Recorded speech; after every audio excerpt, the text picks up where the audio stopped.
पहले इतना हम नहीं सोच सकते थे कि एआई इस तरह से भी काम करेगा। AI can misguide you.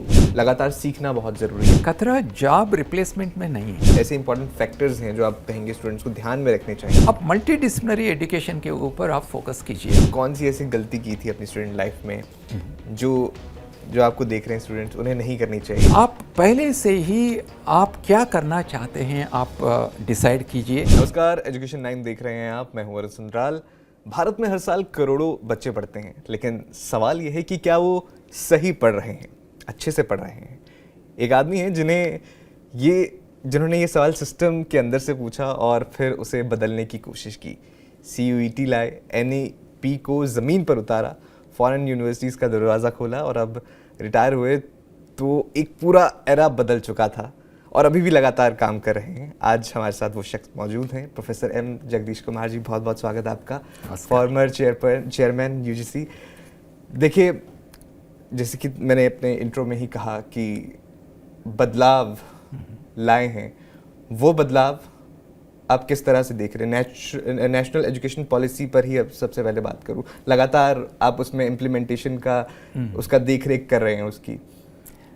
देखिए, हम पहले हमारा एजुकेशन सिस्टम कितना बड़ा है ये देखना चाहिए।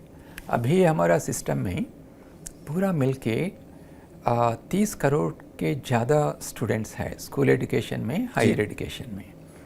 और सिर्फ हायर एजुकेशन में आसपास 4.5 करोड़ स्टूडेंट्स हैं। और आप अध्यापक को देखें तो स्कूल सिस्टम में 1 करोड़ से ज़्यादा टीचर्स हैं और हायर एजुकेशन में 15 लाख से ज़्यादा स्टूडेंट्स हैं। और अभी आप ग्लोबली देखें तो क्या हो रहा है, जियोपॉलिटिकल इंस्टेबिलिटीज़ है, सप्लाई चेन डिसरप्शंस है और अलग अलग समस्या भी है, जैसा क्लाइमेट चेंज है, एनवायरमेंटल डिग्रेडेशन है, मल्टी पॉवर्टी, डायमेंशनल पॉवर्टी कहते हैं, ये भी है।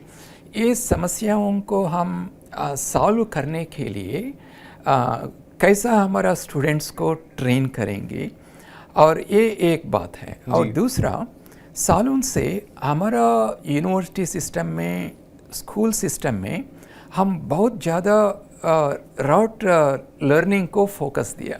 मेमोराइजेशन और राइटिंग एग्ज़ाम्स, मार्क्स 99% आया, 98% आया, मार्क्स के ऊपर बहुत ज़्यादा ध्यान दिया। लेकिन आज का ज़माना में हमारा स्टूडेंट्स को क्या चाहिए? हमारा स्टूडेंट्स को कॉम्पिटेंसीज चाहिए, अप्रोप्रिएट स्किल्स चाहिए, और हमारा देश एक लीडिंग नेशन बनना चाहिए। तो साइंटिफिक डेवलपमेंट्स में, टेक्नोलॉजिकल डेवलपमेंट्स में हम एमर्जिंग एरियाज में टॉप क्लास रिसर्च भी करना पड़ेगा। ये सभी करने के लिए पहले हमारा एजुकेशन सिस्टम को डीप रिफॉर्म करने का बहुत ज़रूरी है। इसीलिए 2015 में गवर्नमेंट ने डिसाइड किया कि एक एपेक्स कमेटी को बना के डॉक्टर कस्तूरीरंगन के चेयरमैनशिप पे एक नेशनल लेवल कमेटी को बनाया। एक कमेटी ने एक नेशनल एजुकेशन पॉलिसी डॉक्यूमेंट को बनाया। ये बनने के बाद, बहुत फीडबैक लेने के बाद 2020 जुलाई 29 को हम NEP 2020 को हमारा गवर्नमेंट ने लॉन्च किया। तो ये NEP 2020 एक विजन डॉक्यूमेंट है, ये एक पाथवे है हमारा देश का एजुकेशनल सिस्टम को ट्रांसफॉर्मेटिव चेंज लाने का एक पाथवे है जी। और हम जब भी एजुकेशन सिस्टम के बारे में बात करें तो इसमें 2 कंपोनेंट्स होता है। एक होता है स्कूल एजुकेशन और दूसरा होता है हायर एजुकेशन। और पिछले 5 सालों में रेगुलेटर्स हायर एजुकेशन में हैं, UGC, AICTE और national council for teacher education, ऐसे अलग अलग रेगुलेटर्स हैं। और स्कूल एजुकेशन में हमारे पास NCERT है, national council for educational research and training, और सीबीएसई है, सीबीएसई के अंडर पूरा देश का जो स्कूल सिस्टम है, सीबीएसई एक बहुत बड़ी बोर्ड है और इसके अंडर है। तो पहले मैं आपको 2-3 विषय स्कूल एजुकेशन में हम क्या किया मैं आपको बताऊं। बिल्कुल। मैं इसलिए बताना चाहता हूं कि स्कूल एजुकेशन से स्टूडेंट्स हायर एजुकेशन को जाएंगे, तो हम सिर्फ हायर एजुकेशन में रिफॉर्म्स लाएं तो फ़ायदा नहीं होगा। स्कूल एजुकेशन में भी फाउंडेशनल एजुकेशन है, इसमें हम रिफॉर्म्स लाना चाहिए जी। मैं 2-3 बहुत इम्पॉर्टेंट विषय इसमें मैं आपको बताना चाहता हूँ। एक, फाउंडेशनल लिटरेसी एंड न्यूमरेसी एक टॉप प्रायोरिटी है हमारा गवर्नमेंट का। स्कूल एजुकेशन में जो भी स्टूडेंट्स ने स्कूल में ज्वाइन होता है, इनका फाउंडेशनल लिटरेसी, लिखना पढ़ना, और न्यूमरेसी, सिंपल मैथमेटिक्स, ये एबिलिटीज़ इनको आना बहुत ज़रूरी है। ये एक टॉप प्रायोरिटी है। और ये फाउंडेशनल लिटरेसी और न्यूमरेसी हमारा स्टूडेंट्स को प्रोवाइड करने के लिए हमारा टीचर्स को भी ट्रेनिंग करना चाहिए। तो स्कूल टीचर ट्रेनिंग का भी एक बहुत इम्पॉर्टेंट प्रोग्राम चल रहा है पूरा देश में।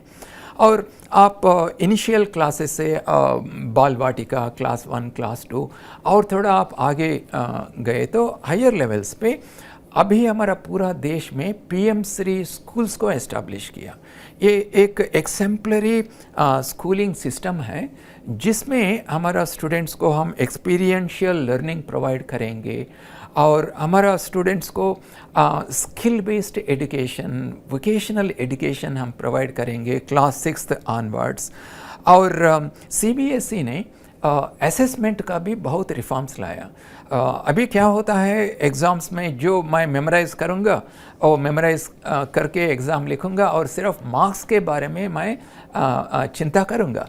लेकिन CBSE ने बहुत रिफॉर्म्स लाया कैसा हमारा स्टूडेंट को एसेस करना है। इसमें मैं आपको एक छोटा बात बताना चाहता हूँ। असेसमेंट में 2 तरीका होता है। एक होता है सम्मेटिव असेसमेंट और दूसरा होता है फॉर्मेटिव असेसमेंट। सम्मेटिव असेसमेंट आपको पता है कि साल के एंड में एक एग्ज़ाम हो गया, मार्क्स मुझको मिल गया, इसको हम सम्मेटिव असेसमेंट कहते हैं। लेकिन हमारा NEP 2020 में ऐसा कहा है कि ठीक है सम्मेटिव असेसमेंट रहने दीजिए, लेकिन इसको कम मार्क्स दीजिए और पूरा साल में जो स्टूडेंट्स पढ़ेंगे इसको आप कंटिन्यूस असेसमेंट करना चाहिए। और ये असेसमेंट सिर्फ रिटन एग्ज़ाम्स नहीं, ये हो सकता है लाइव प्रोजेक्ट्स हो सकता है, सेमिनार्स हो सकता है, फील्ड ट्रिप्स हो सकता है, छोटा छोटा क्विज़ेस हो सकता है। तो ऐसी कंटिन्यूस असेसमेंट भी करना है हमारा स्टूडेंट्स को। ये बहुत इम्पॉर्टेंट ये असेसमेंट रिफॉर्म लाने के बाद हमारा स्टूडेंट का मन में ये प्रेशर नहीं रहेगा कि मैं 99 100% लाना है और एग्ज़ाम एक एग्ज़ाम में मैं कैसा करूँगा, ये चिंता नहीं रहेगा। और वो एक एग्ज़ाम अभी तक ये डिसाइड कर रहा था कि आपने पूरे साल कैसा किया। पूरा साल कंटिन्यूसली हम असेसमेंट करना चाहिए। उसके बजाय हम अब जो CBSE कर रहा है वो कंटिन्यूसली असेस कर रहा है कि स्टूडेंट कैसा परफॉर्म कर रहा है डेली बेसिस पे। जो फील्ड ट्रिप्स हैं या दूसरी सारी चीज़ें हैं उसका रेगुलरली असेसमेंट हो रहा है, ना कि एक महीना रखा है उसमें 8-10 एग्जाम होंगे, उसमें जो है आपका रिजल्ट बनेगा और वो बताएगा कि आपने साल किसी कारण से मैं अच्छे से नहीं किया एग्ज़ाम। बहुत टेंशन रहेगा बच्चों को। तो ये बहुत एक अच्छी रिफॉर्म कर दिया हम पूरा देश में। CBSE ने ये लाया। और आजकल आप अखबार में ये भी पढ़ा होगा कि CBSE ने एक नया करिकुलम को इंट्रोड्यूस किया। इसको कहते हैं हम कॉम्पिटिशनल थिंकिंग एंड AI। आपको पता है आजकल तो AI पूरा दुनिया में एक बज़वर्ड हो गया और सभी सेक्टर्स में AI बहुत इम्पॉर्टेंट रोल प्ले कर रहा है।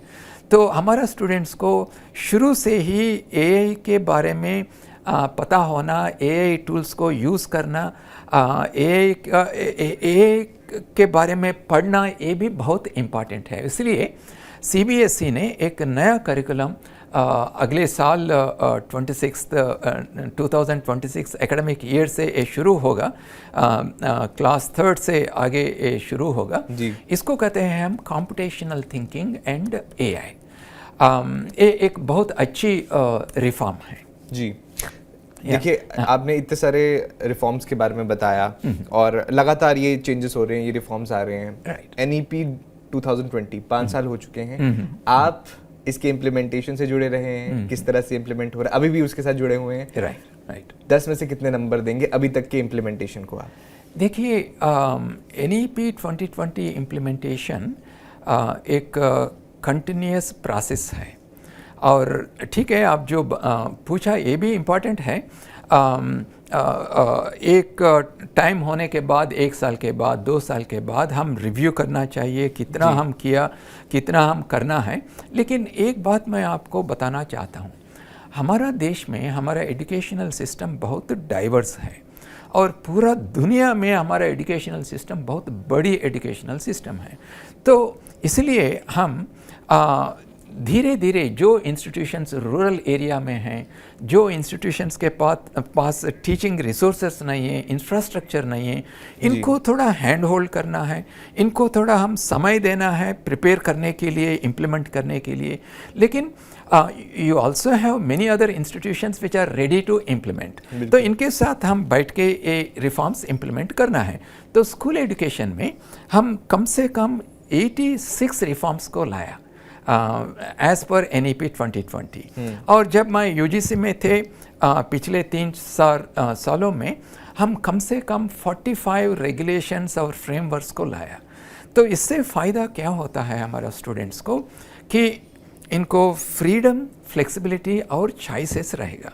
देखिए, स्टूडेंट्स भी अलग अलग होता है, स्टूडेंट्स का एस्पिरेशंस भी अलग अलग होता है, फाइनेंशियल बैकग्राउंड, सोशल बैकग्राउंड भी अलग अलग होता है, इनका ड्रीम्स भी अलग होता है।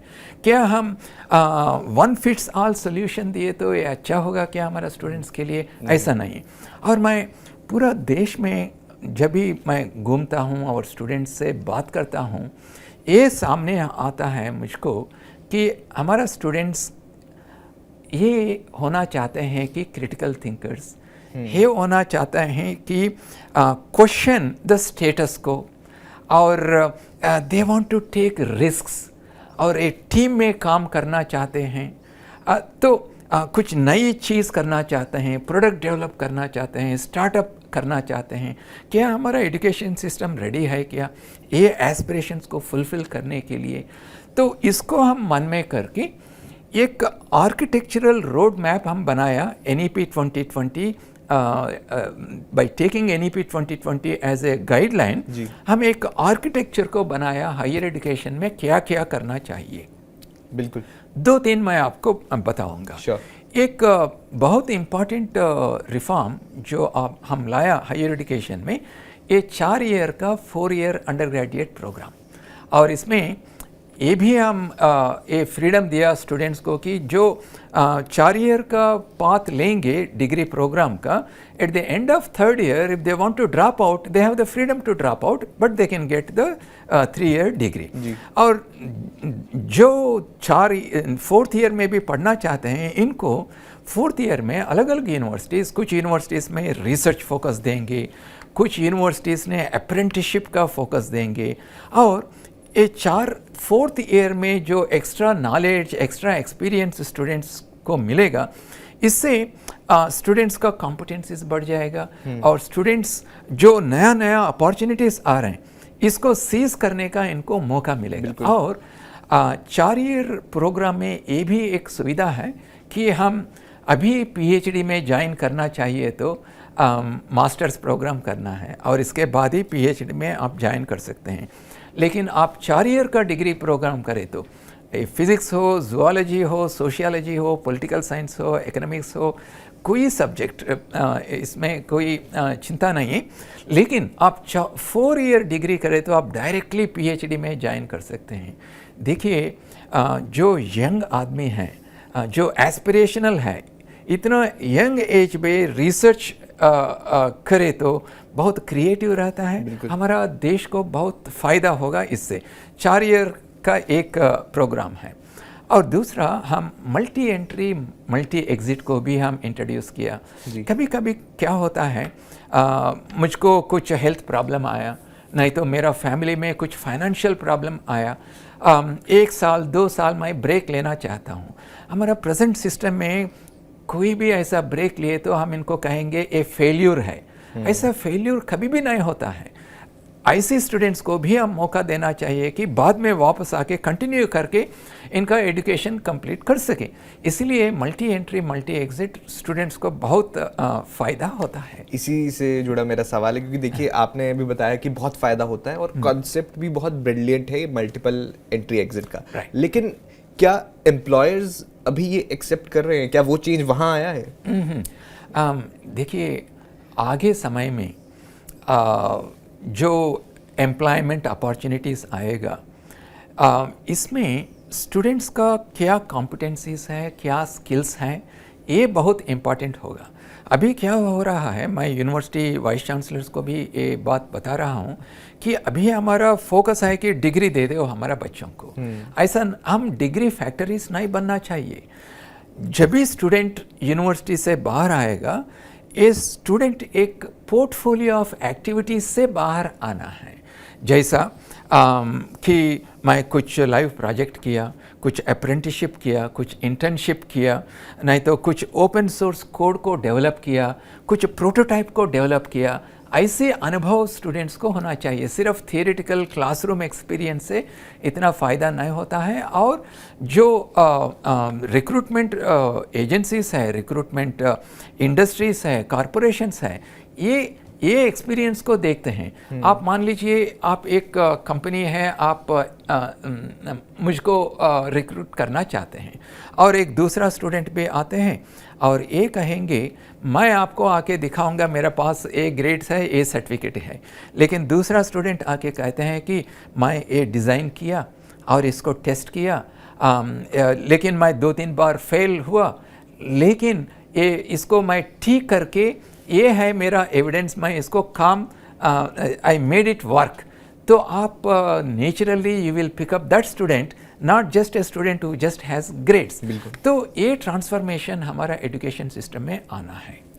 आज के समय में कंप्यूटेशनल थिंकिंग कितनी ज़रूरी हो जाती है और बहुत सारे लोगों को उसका मतलब भी नहीं पता, तो उस पर ज़रा बात कर लेते हैं। ठीक है। तो मैं 2 वर्ड्स बताया, कंप्यूटेशनल थिंकिंग और AI। AI is a collection of technologies. इसमें हम कहते हैं एक बहुत इम्पॉर्टेंट कंपोनेंट होता है मशीन लर्निंग, और दूसरा होता है कंप्यूटर विजन। जैसा एक कैमरा हमको देख रहा है, ये विजन कंप्यूटर विजन कहते हैं। और तीसरा होता है natural language processing. Chat GPT आप यूज़ कर रहा है, इसमें नेचुरल लैंग्वेज प्रोसेसिंग होता है। और fourth important component in AI is called robotics। तो AI इंडस्ट्रीज में यूज़ होता है, ऑफिस काम में यूज़ होता है, राइटिंग में यूज़ होता है, रिसर्च में यूज़ होता है। लेकिन अल्टीमेटली AI में एक इम्पॉर्टेंट कंपोनेंट है, इसको एजेंटिक AI कहते हैं।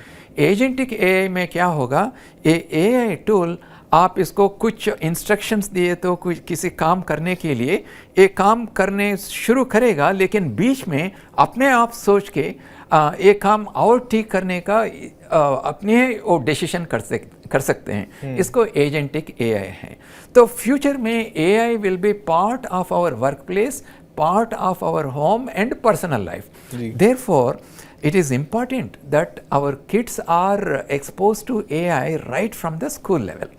और इसके साथ कंप्यूटेशनल थिंकिंग का सिंपल मीनिंग ये है कि जब भी मैं एक बिग प्रॉब्लम को सॉल्व करना चाहता हूँ कि पहले ये प्रॉब्लम को डीकम्पोजिशन करना है, छोटे छोटे पार्ट्स को करना है। पहले स्टेप ये होता है कंप्यूटेशनल थिंकिंग में।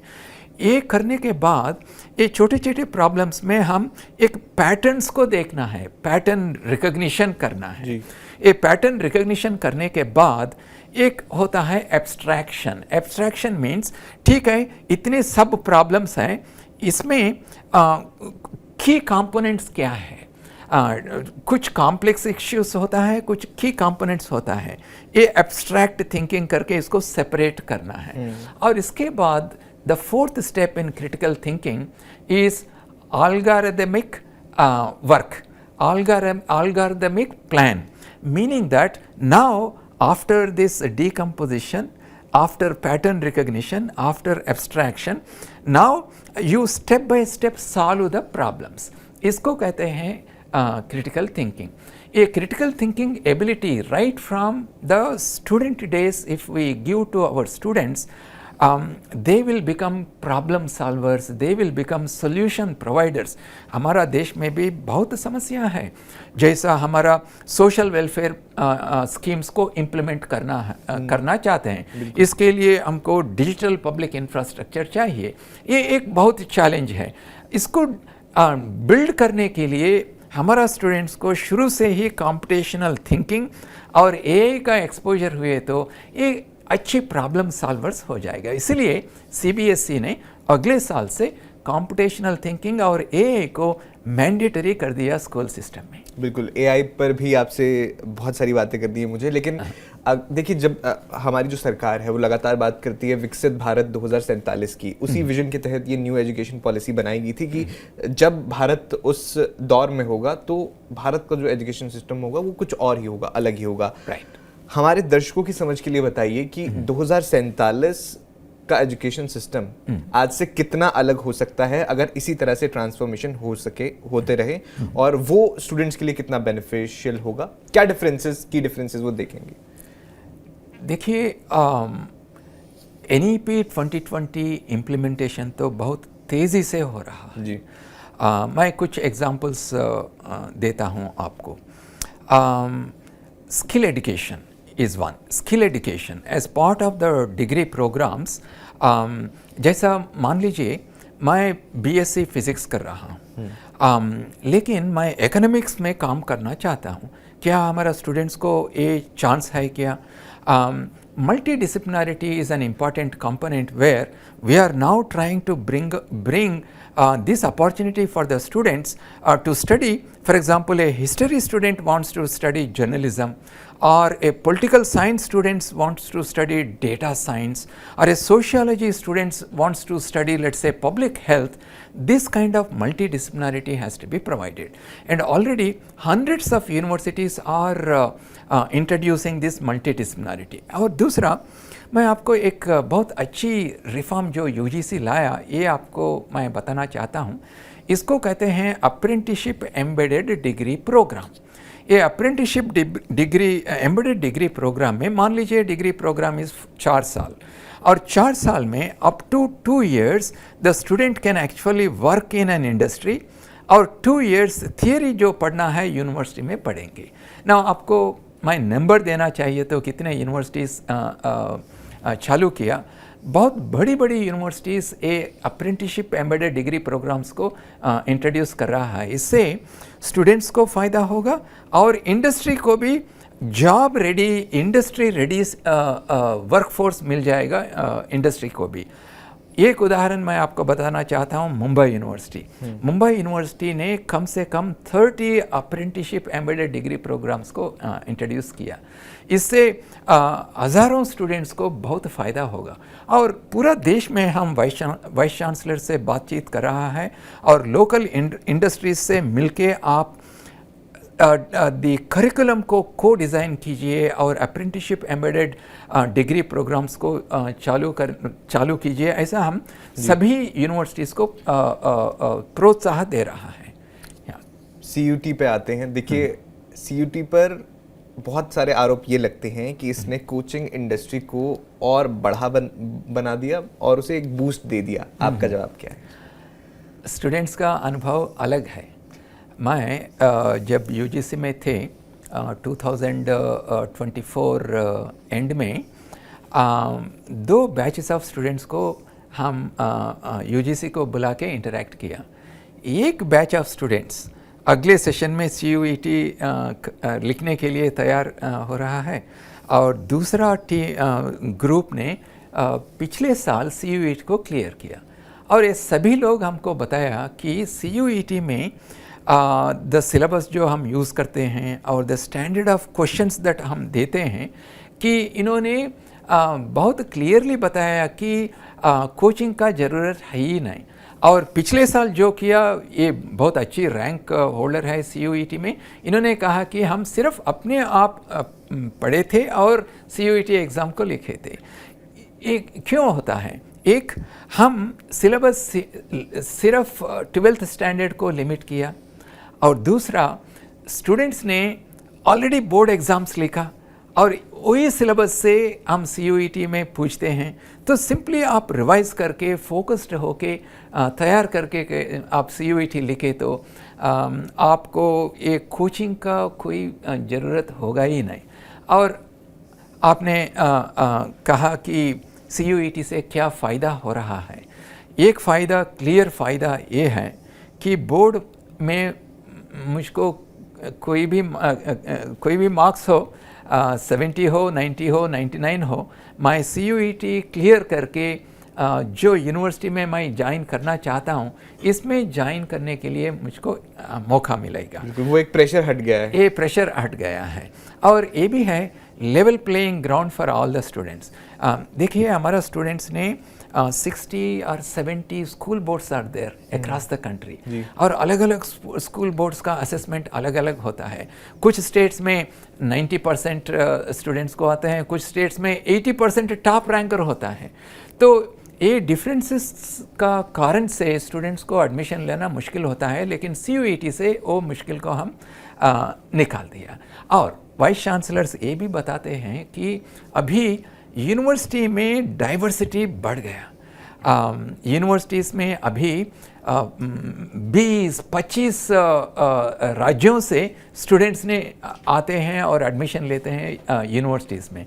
इससे क्या होता है, लाइफ लॉन्ग फ्रेंडशिप्स हम बनाएंगे। एक केरला स्टूडेंट होगा, एक हरियाणा स्टूडेंट के साथ बैठ के क्लास में फ्रेंडशिप बना देगा, एक कश्मीर स्टूडेंट एक असम स्टूडेंट से लाइफ लॉन्ग फ्रेंडशिप बनाएंगे। और ये नेशनल इंटीग्रेशन का भी बहुत रोल है CUET इंट्रोड्यूस करने में। जी, अब एक सवाल, विकसित भारत शिक्षा अधिष्ठान बिल 2025, हालांकि अभी कमेटी के पास है ये बिल, लेकिन UGC और AICTE ये सब ठीक काम तो कर रहे थे दशकों से, तो इन्हें रिप्लेस करने की क्या ज़रूरत पड़ी? देखिए, हमारा देश में एक साइड हम कह रहे हैं कि आप रिफॉर्म्स लाइए एजुकेशन सिस्टम में, हायर एजुकेशन सिस्टम में, लेकिन दूसरा साइड हमारा देश में इतनी रेगुलेटर्स हैं, और ये रेगुलेटर्स हमेशा यूनिवर्सिटीज़ के ऊपर देख के सुपरवाइज़ करके माइक्रो मैनेजमेंट करना चाहते हैं। और इसीलिए NEP 2020 ने कहा कि रियल ट्रांसफॉर्मेशन हमारा एजुकेशन सिस्टम में आएगा only when our regulators also transform themselves and become facilitators of higher education, not just simply only regulators. तो इसीलिए गवर्नमेंट ऑफ इंडिया ने डिसाइड किया कि मेजर रेगुलेटर्स जो है, जैसा UGC के अंडर आते हैं आसपास 80% of our students, out of 4.5 crore students 80% under UGC आते हैं। और आसपास 10 to 12% of the students they come under AICTE, NCTE and the Council of Architecture. So government ने डिसाइड किया कि UGC, AICTE, NCTE और Council of Architecture को एक अम्ब्रेला के अंडर हम लाएंगे, और इसको हम कहते हैं विकसित भारत शिक्षा अधिष्ठान। ये एक very forward looking integrated regulatory system है। तो क्यों हम लाना चाहते हैं? एक रेगुलेटरी सिंक्रोनाइजेशन लाने के लिए। अभी क्या हो रहा है, ठीक है UGC, AICTE, NCTE इनका क्षेत्र में ठीक से काम कर रहा है, लेकिन UGC का रेगुलेशंस AICTE से डिफ़र हो सकता है, और NCTE का रेगुलेशंस और UGC का ओवरलैपिंग भी हो सकता है। और अभी यूनिवर्सिटीज़ और कॉलेजेस ने मल्टीपल रेगुलेटर्स के पास जाके अप्रूवल्स लेना पड़ता है, हर एक साल इतना डेटा सबमिट करना है हर एक रेगुलेटर को, ये भी बहुत मुश्किल है हमारा यूनिवर्सिटी सिस्टम को, कॉलेज सिस्टम को। इसलिए गवर्नमेंट ने डिसाइड किया कि ये 4 रेगुलेटर का रेगुलेटरी कंपोनेंट जो है ये रेगुलेटरी वर्टिकल के अंडर रखेंगे। और अभी हमारा देश में एक्रेडिटेशन भी है, तो एक्रेडिटेशन रैंकिंग ये पूरा सिस्टम को एक एक्रेडिटेशन वर्टिकल के अंडर रखेंगे। और तीसरा national standards for higher education, जैसा नेशनल क्रेडिट फ्रेमवर्क, जैसा हम मल्टी एंट्री मल्टी एग्जिट हम इंट्रोड्यूस करना चाहते हैं, और डिजिटल टेक्नोलॉजी हम इंट्रोड्यूस करना चाहते हैं, जैसा एकेडमिक बैंक ऑफ क्रेडिट्स हम इंट्रोड्यूस करना चाहते हैं। तो ये पूरा करने के लिए एक स्टैंडर्ड सेटिंग वर्टिकल भी होगा अंडर विकसित भारत शिक्षा अधिष्ठान। सो विकसित भारत शिक्षा अधिष्ठान is an apex body which will provide the policy direction to these three verticals, and regulatory vertical will do harmonized regulation for engineering education, management education, general education, teacher education, and the accreditation council will create an ecosystem for accrediting our educational systems in multiple disciplines, and then the standard vertical will set the standards for the national level educational system. मैं standard skill के बारे में मैं आपको एक बात बताना चाहता हूँ। स्टूडेंट्स का मोबिलिटी, मान लीजिए मैं केरला में पढ़ा और मैं मध्य प्रदेश में शिफ्ट करना चाहता हूँ, कंपैटिबिलिटी नहीं है तो स्टूडेंट्स का मोबिलिटी बहुत मुश्किल हो जाएगा। सिमिलरली मैं पॉलिटिकल साइंस में पढ़ रहा हूँ लेकिन बाद में मैं साइकोलॉजी पढ़ना चाहता हूँ, तो ये मोबिलिटी में सुविधा लाने के लिए हम नेशनल लेवल ब्रॉड गाइडलाइंस लाना चाहते हैं। ये स्टैंडर्ड सेटिंग वर्टिकल जो है ये ब्रॉड गाइडलाइंस लाएंगे, और the institutions will have the freedom to innovate and design their own problems. So in my view, I believe that the establishment of VBSA is one of the most important transformative reforms in independent India. बिल्कुल। और AI की आपने जिक्र किया, हम बात कर रहे हैं लगातार AI के बिना कोई बात अधूरी ही लगती है हर बात। तो AI फिलहाल सीख रहा है, हम कहेंगे स्टूडेंट है, क्या वो प्रोफेसर की जगह ले सकता है इन फ्यूचर? हाँ, देखिए NEP में भी हम एक कहना कहते हैं कि एजुकेशन में 3 विषय होता है। एक क्वालिटी ऑफ एजुकेशन जी, और दूसरा पर्सनलाइज्ड एजुकेशन। इसलिए कि हम दोनों अलग अलग हैं, हमारा पेस अलग होता है, हमारा अंडरस्टैंडिंग कैपेबिलिटीज़ अलग होता है, तो पर्सनलाइज्ड एजुकेशन प्रोवाइड करना है। और दूसरा, ये सभी हम एट स्केल करना है, इसलिए कि हमारा देश इतना बड़ा है, करोड़ों स्टूडेंट्स हैं, सो एट स्केल करना है। इससे फ़ायदा क्या होगा, जब भी हम पर्सनलाइज्ड एजुकेशन प्रोवाइड करते हैं कि मेरा लर्निंग आउटकम्स बढ़ जाएगा, मेरा कॉम्पिटेंसीज बढ़ जाएगा, तो ज़्यादा लोगों का कॉम्पिटेंसीज बढ़ जाए तो the productivity level in society भी बढ़ जाएगा। प्रोडक्टिविटी लेवल बढ़ जाए तो हमारा इकोनॉमिक सिस्टम स्ट्रांग हो जाएगा, तो हम एक बहुत स्ट्रांग नेशन बन जाएंगे। इसीलिए हम कहते हैं कि quality of education and personalised education and at a scale. Now when we talk about personalised education, क्या मेरा क्लास में 100 स्टूडेंट्स हैं, मैं अकेला बोर्ड के सामने खड़ा के मैं लिख के और टीच करना चाहता हूँ, इससे पर्सनलाइज्ड अटेंशन नहीं आएगा। इधर ये एरिया में AI tools will play a very, very important role. Already many AI tools are coming which can function as a personalized tutor to you, and they are simple tools.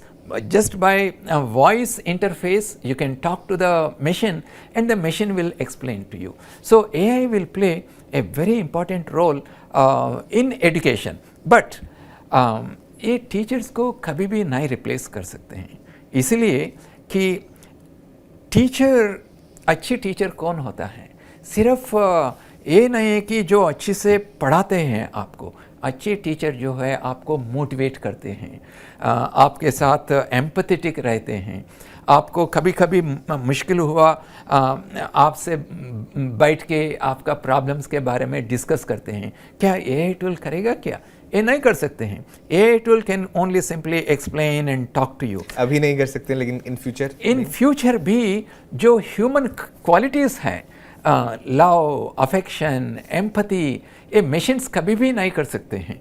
तो इसलिए teachers will never be replaced, लेकिन teachers का role बदल जाएगा। अभी teachers ने एक mentor बनना चाहिए, एक गाइड बनना चाहिए, एक फिलासफर बनना चाहिए हमारा स्टूडेंट्स के लिए। तो इसलिए टीचर्स का रोल हमेशा रहेगा, लेकिन AI भी it will become part of our teaching learning process. बिल्कुल। एक डर स्टूडेंट्स के मन में ये है कि अभी जो हम डिग्री कर रहे हैं, अभी जो हम पढ़ाई कर रहे हैं, अभी वैल्यूएबल है, लेकिन 10 साल बाद कहीं वही डिग्री, वही जो हमने कोर्स किया है, कहीं वो बेकार तो नहीं हो जाएगा AI की वजह से? इस डर को NEP कैसे काउंटर कर? 10 साल के बाद नहीं, अगले साल ही इसका जिस क्वेश्चन आएगा, जो मैं पढ़ा ये रिलेवेंट है ही नहीं। इसलिए NEP 2020 में हम कह रहे हैं कि आप एक लाइफ लॉन्ग लर्नर होना चाहिए, आप कंटिन्यूस लर्नर होना चाहिए। लर्निंग कभी भी आप डिग्री कंप्लीट करने के बाद लर्निंग एंड नहीं होता है, वो समाप्त नहीं होता है। इसलिए हम अलग अलग फैसिलिटीज़ भी क्रिएट कर रहा है। आपको पता होगा कि हमारे पास स्वयं प्लेटफॉर्म है जी, स्वयं प्लस प्लेटफॉर्म है, और UGC ने मोर देन 100 यूनिवर्सिटीज़ को ऑनलाइन डिग्रीज देने के लिए अप्रूवल भी दिया। तो इसलिए मैं स्टूडेंट्स को बताना चाहता हूं कि आपका डिग्री होने के बाद भी आपको एक जॉब है, तो भी जब भी आपको टाइम मिलेगा आप अलग अलग कोर्सेज करके क्रेडिट्स को अर्न करके आप एकेडमिक बैंक ऑफ क्रेडिट में रखिए और एक्यूमुलेट करते जाइए। आपका नॉलेज को, स्किल्स को अपग्रेड करते रहिए। Only then you can remain relevant in the work place. बिल्कुल। और ये लगातार सवाल उठता जा रहा है, क्योंकि जिस तरह से AI में गति आई, जिस तरह से AI में ट्रांसफॉर्मेशन आया है, पिछले 4 साल पहले इतना हम नहीं सोच सकते थे कि AI इस तरह से भी काम करेगा, जॉब्स रिप्लेस कर रहा है। AI के खतरों को लेकर अगर बात की जाए, आपने जिक्र किया, सही आपने ब्रिलियंटली बताया कि लगातार सीखना बहुत ज़रूरी है, अगर सीखोगे नहीं तो आउटडेट हो जाओगे। इसके अलावा भी आप स्टूडेंट्स को जो भी पढ़ रहे हैं और जिन्हें ये डर है कि कहीं AI उनके लिए आगे फ्यूचर में दिक्कतें ना पैदा कर दे, उन्हें क्या आप सलाह देना चाहेंगे उन स्टूडेंट्स को? करेक्ट। देखिए, AI के बारे में खतरा आपने जो बताया, खतरा जॉब रिप्लेसमेंट में नहीं है। कुछ जॉब्स जो रूटीन जॉब्स हैं वो तो चले जाएगा, ऑटोमेटेड हो जाएगा, लेकिन बहुत नए न्यू जॉब्स आएगा। सो हम सोचना चाहिए कि क्या मेरे पास नई स्किल्स है क्या ये न्यू जॉब्स करने के लिए। तो दिस इज़ वेयर हमारा एजुकेशनल इंस्टीट्यूशंस कंटिन्यूसली करिकुलम को रिवाइज करना, नए नए चीज़ें को इंट्रोड्यूस करना, ये एक इम्पॉर्टेंट है। दूसरा एक इम्पॉर्टेंट खतरा AI से ये हो सकता है कि bias, AI can misguide you, what kind of data you are feeding to the AI। अभी उसलिए हम हमारा देश में ये भी बात कर रहा है कि जो AI टूल्स हम डिज़ाइन करेंगे हमारा देश में, they will be trained using our Indian data, Indian context, so that the bias, which is a major problem in AI systems, is avoided. Otherwise, we will be using only the Western data, the data coming from outside, which may not be relevant to our own country. और दूसरा खतरा AI में ये भी है कि इसको कहते हैं कि hallucinations. ये hallucination से AI will go out of its own way and then suggest many things to you, which may not be real.